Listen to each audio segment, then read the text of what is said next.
היי, קוראים לי משה טלסניק. לפני כעשור כתבתי עבודת דוקטורט שעסקה בשאלת המחקר מי הם באמת המומחים לכדורגל. במקרה שלי בדקתי את הנושא על מועדון מכבי חיפה. לאחרונה הפכתי את המחקר הזה לספר. ספר על האנשים שמאחורי ההחלטות, הטעויות וההצלחות שהפכו את המועדון למה שהוא היום. אז אם אתם מתעניינים במומחיות, או שאתם אוהדי כדורגל, אתם תמצאו בספר הזה עניין רב.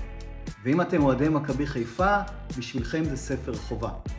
אני מזמין אתכם לתמוך בהוצאה לאור של הספר על ידי רכישת עותק אחד או יותר.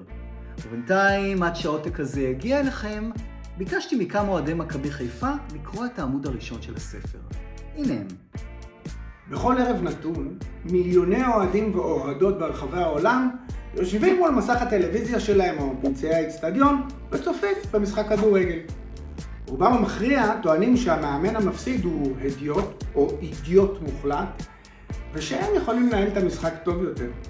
אוהדים אלה הם מומחים בעיני עצמם, אולי אף בעיני חבריהם, אבל האם יימצא בעלים של מועדון שיזכור את שירותיהם של הצופים הדעתניים כמומחים לכדורגל רק משום שיש להם תובנות מן הצפייה במשחק?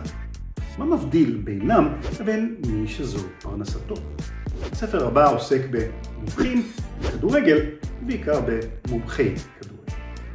איש העסקים יעקב שחר היה בשנת 1992 הרוכש הפרטי הראשון של מועדון כדורגל ישראלי. 14 שנים לאחר מכן זכתה מכבי חיפה של שחר באליפות חמישית ו6 שנים לאחר קמפיין מוצלח במפעל האירופאי ליגת האלופות.